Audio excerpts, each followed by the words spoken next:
think if you're terrified to do something but you feel a pull to do it, ask yourself this question. Are you more afraid to do it and find out what the outcome is, or are you more afraid to wonder, what if I had just gone for it? What if I had just done it? For me, going for it and the outcome being what it's going to be, whether it's in my favor or not, that to me is scary, but wondering what if I had just put my music out there, living in regret scares me a lot more than releasing and going for it ever could. Take the risk. I have been taking a lot of risks lately, and I mean safe risks, like nothing that's too crazy or gonna put you in danger, but I think risks that allow you to grow as a person. Like I've always talked about on my channel, that self-growth is one of the most important things to me, and I put a lot of time and energy into it, and I'm not perfect. Times where I've felt like I'm not in alignment with who I want to be, and I've had times where I've struggled and it's taken me a long time to learn the same lesson, and you know, the same thing happens over and over until I learn my lesson. I think the beauty of aging is that I like myself more and more as I age, because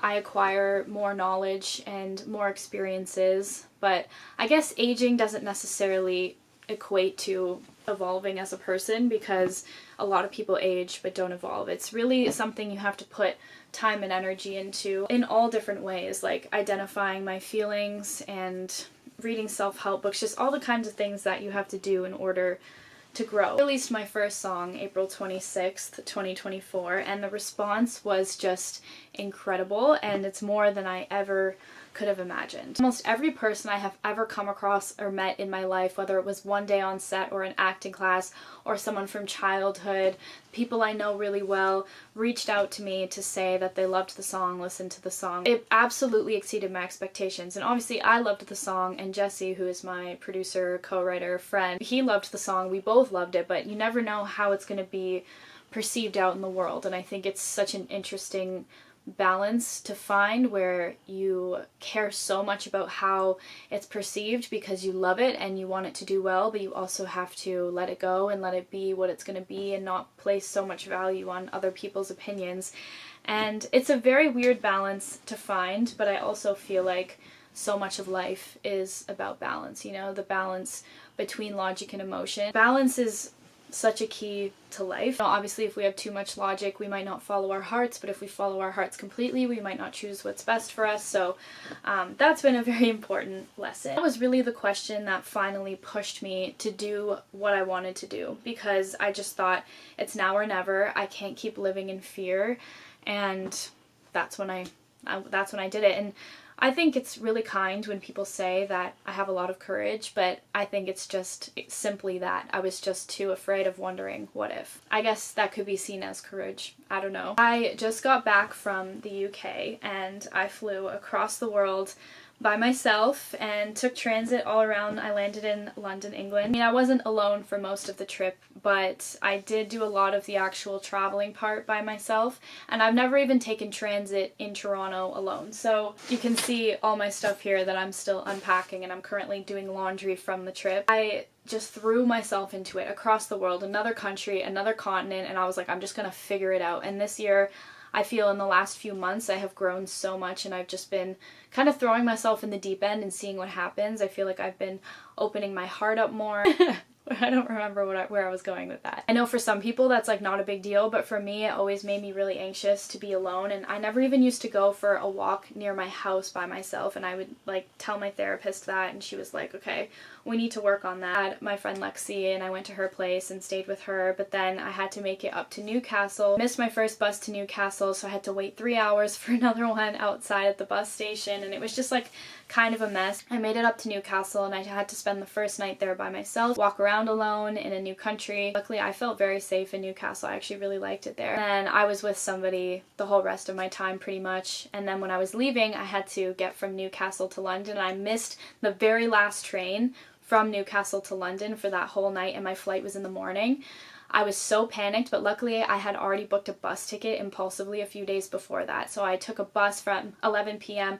to I think 6 a.m. I got to London. Flight was at 9:50 and the airport was like 2 hours, so I was like, if I don't make it on this plane, I'm gonna be stuck in London. I was so panicked. That was the only time on the trip I really felt panicked. I think that's what happens with travel all the time, is like things go wrong and you have to just figure it out. I feel like emotional emotional regulation and intelligence is one of the most important things I've learned, because I totally allowed myself a moment of panic. Like, I missed the last train. That train was taking me right to the airport in London. Oh my gosh, like, this is horrible, and what am I gonna do? But then once I allowed myself a moment of absolute panic and anger at myself for messing up getting on this train, I was like, okay, let's regroup. I have to figure this out.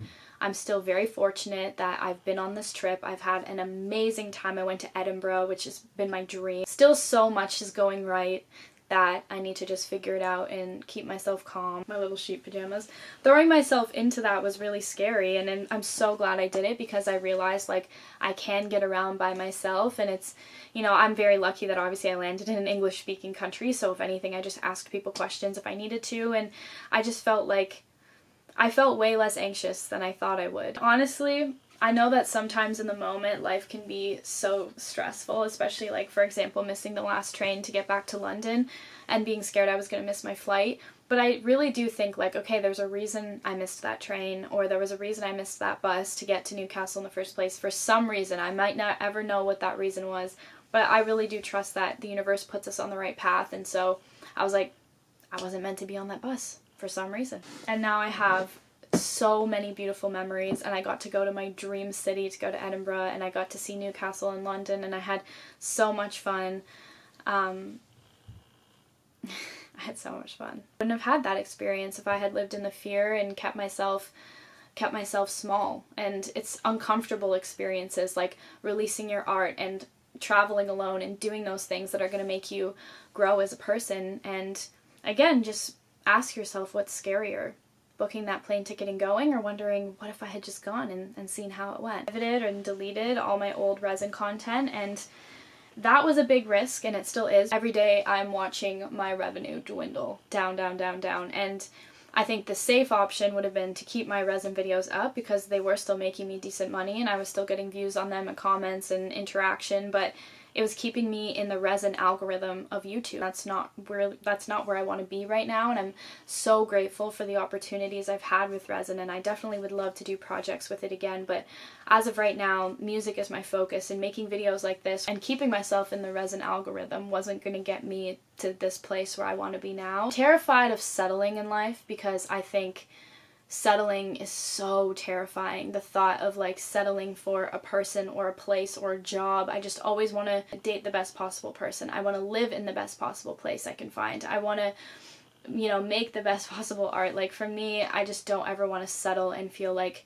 oh, this is the comfortable option, so therefore I choose that. I want to choose what's going to make me the happiest. Long-term goals to me are way more important. I wanted to keep making money. I could have kept the resin videos up, but the long-term goal is music and artistry in a different way. So it's like, why would I keep myself in that space when that's not what I want to do long-term? It's kind of like going to the gym. It's super uncomfortable sometimes in the moment, and it's hard, and sometimes you don't want to be there and put that effort, but long-term, you get fit, you build muscle, and it's good for you.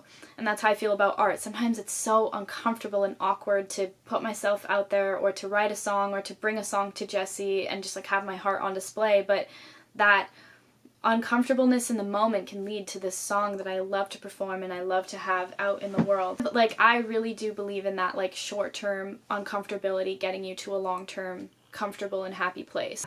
I think lately I've just been following my heart, taking risks, seeing what happens, and I think life has been turning out beautifully like that, and I think that God, the universe, blesses you with things when you're in alignment with yourself and what you want to be doing. Just keep following your heart, keep doing what's best for you, keep working hard, and that's that. Okay, bye.